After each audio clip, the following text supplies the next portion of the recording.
Hello everybody, how's everybody doing? CRS here. In today's video, we will be looking at concepts of average velocity and instantaneous velocity. It is something that's natural that happens when you're driving a car. We keep looking at the speedometer. What the speedometer shows is the instantaneous velocity. Now let's try and understand what instantaneous velocity is. If you are making a journey between 2 points, let's say A and B, let's assume that you're traveling in a straight line and you're not turning around also, then the formula for average velocity and average speed becomes just one and the same. So allow me to use both of them interchangeably. Having said that, let's assume there is a point C out here and you're interested in finding the velocity of the body exactly at point C. What do? You take 2 points close to point C on either sides and say that the displacement during this interval delta t is delta x, and the velocity during that time can be expressed as delta x by delta t. But it's still an average velocity because it is giving you the average velocity between these two marked points.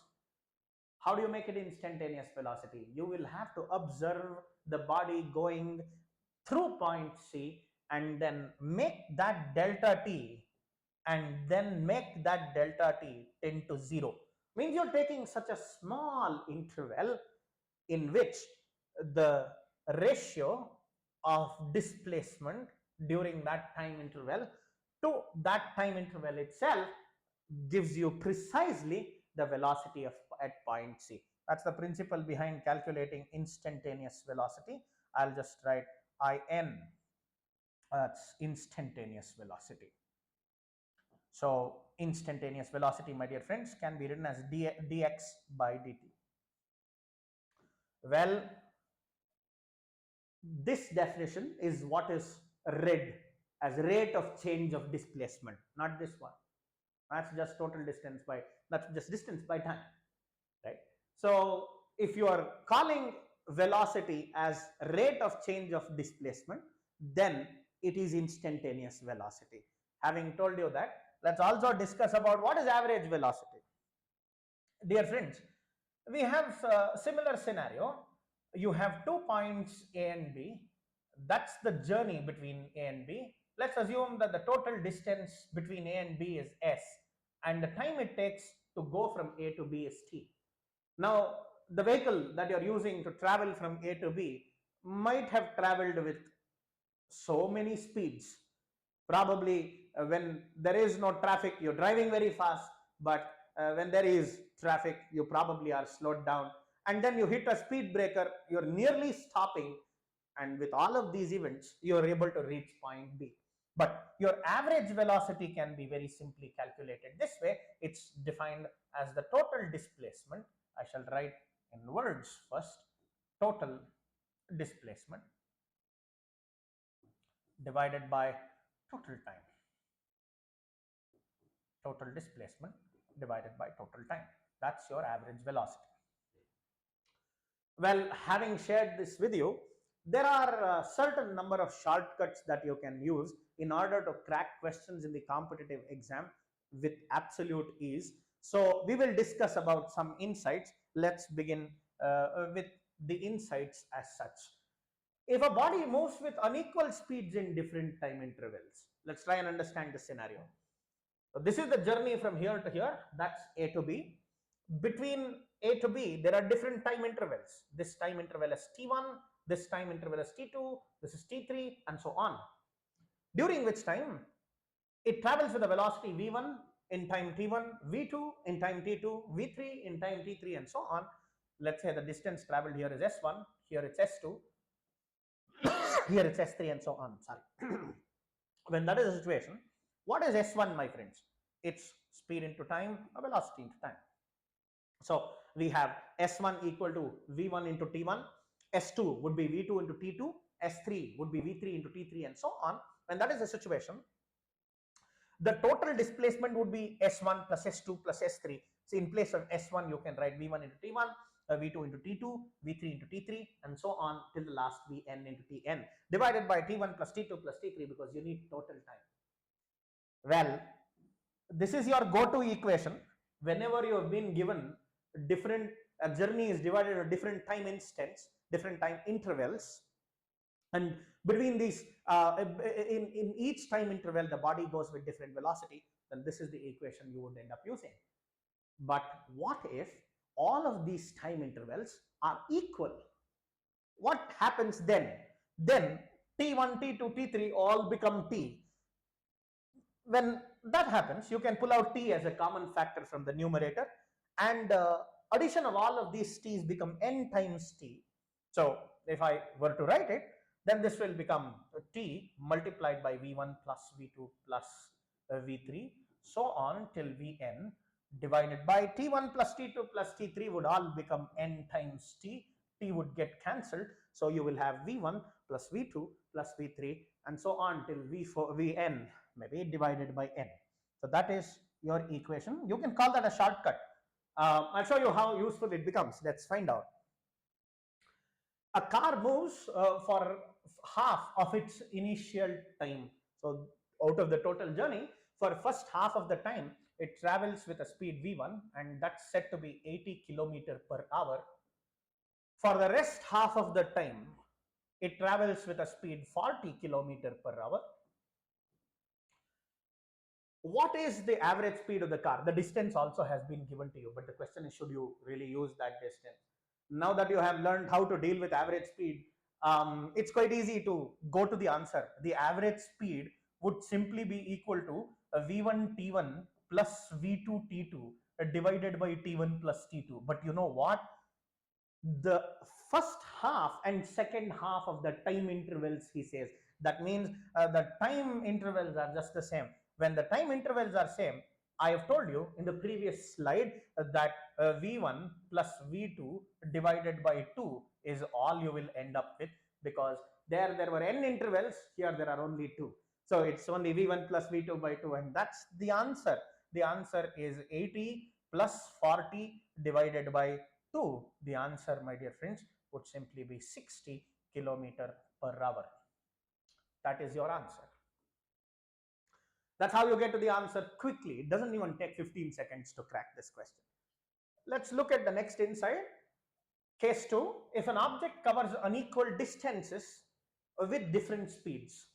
So in the previous situation, you had different time intervals, and here you have different distances in which the body moves with different speeds. So during the first distance s1, it travels with a speed v1. For a distance s2, it travels with a speed v2, s3, v3, and so on. The definition certainly remains the same. No change in that definition.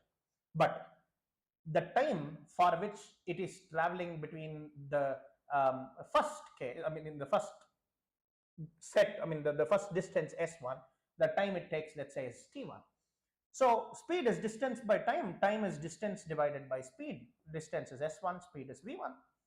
And t2 would be s2 by v2, t3 would be s3 by v3, and so on.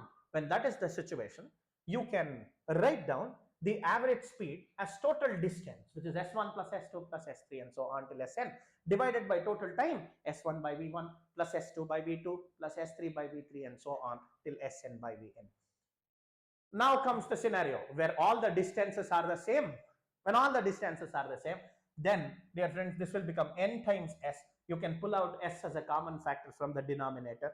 You will have n divided by 1 by v1 plus 1 by v2 plus 1 by v3. Send this n down, you will have average speed divided by n becoming equal to 1 divided by 1 by v1 plus 1 by v2 and so on till 1 by vn. Take the reciprocal and you will have this. That's the shortcut I want to supply to you today. Well, using this, you can solve a question, but the question out here is similar to the previous one. I'm sure you will be able to do it. Pause the video for 10 seconds and try to solve that question. All right, a person travels along a straight road with the first half of time. So this is exactly the same question like the previous one, with a velocity v1. And next half time with velocity v2, the mean velocity v of the man is, the mean velocity in this case, my dear friends, is simply v1 plus v2 divided by 2. Invariably that's the answer, so that's option B. But then what if the question presented itself by saying the person travels along a straight road for the first half distance instead of time? If he said distance, what would you do in such a case? Next half of the distance, right? What would you do in that case? The solution to the problem would be absolutely simple. Look at that previous slide. If the distances traveled with different velocities are the same, then this is your formula, and that becomes your shortcut. And if that is the shortcut, n is the number of equal distances the body travels with different velocities. N in this case would be 2 divided by the average velocity. The average velocity, dear friends, let's say is v. The average velocity, let's say, is v. And then here I have 1 by v1 plus 1 by v2. Then if this was distance, then option A would have been the right answer. And that's how simple things get, right?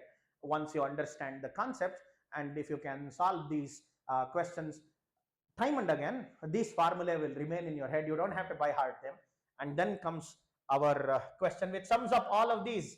It was asked in 1992, the IIT exam. So we have a particle moving in a straight line, covers first half of the distance. So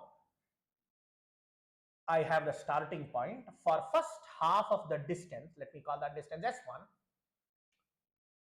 with a speed of 3 meter per second. So let me say that the speed is v1 and v1 turns out to be 3 meter per second, my dear friends. The other half of the distance is covered in 2 equal time intervals. So rest half of the distance, maybe I'll just call this s by 2 because this is first half of the distance, s by 2. The rest half of the distance is divided into 2 parts. Let's say these are the 2 parts. If the remaining, the amount of time it takes for it to go from here to here, let's say is t1, the rest of the distance it covers in a time t2, then for first half of that t2, it travels with a speed v2, and the question says that it travels with a speed 4.5 meter per second, and for the rest half of the remaining time, it travels with a speed 7.5 meter per second. The average speed of the particle during this motion is that's the question. Average speed of the particle during this motion is, let's say that the speed of the particle in the first case has been anyway written as v2, v1, and for all of this, let's say this is v3. V3 is the speed that it has in the second half of the time interval, for the second half of its journey. When that is the case, you can just write this as v dash, the velocity with which it has traveled on an average, right? Because these are 2 half times. So what is the equation? How do you solve this question in under 1 minute? Very simple. You have, because there are 2 halves of distances, you would write 2 divided by average v equal to the speed with which it travels with the first half is v1, so you would write 1 by v1, and it travels with another velocity which is already an average.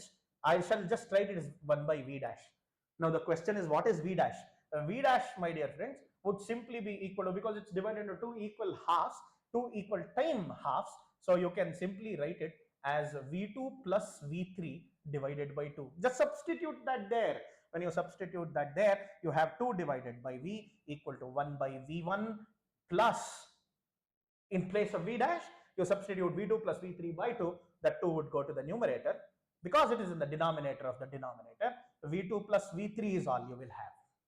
Now so what you have here is 2 divided by v equal to 1 divided by v1, which is 1 by 3 plus 2 divided by 12.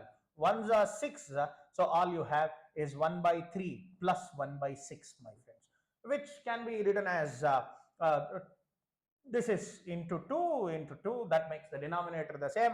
So we can just write it as 3 divided by 6, which is 1 by 2, my dear friends, which is 1 by 2. So what does V become equal to? V, which is the average speed, dear friends, the average speed would simply become equal to, the average speed would simply become equal to 2 into 2, 4 meter per second. That's your answer. Can be done under 30 seconds in the exam, and it was asked in IIT. Option A is the correct option. So with this idea, I'm sure you will be able to tackle the questions about relative speed and average speed and average velocity better. Having said that, I'll take a leave. I'll be back with another video. But do remember, the day you stop learning is the day you start decaying. Thank you so much.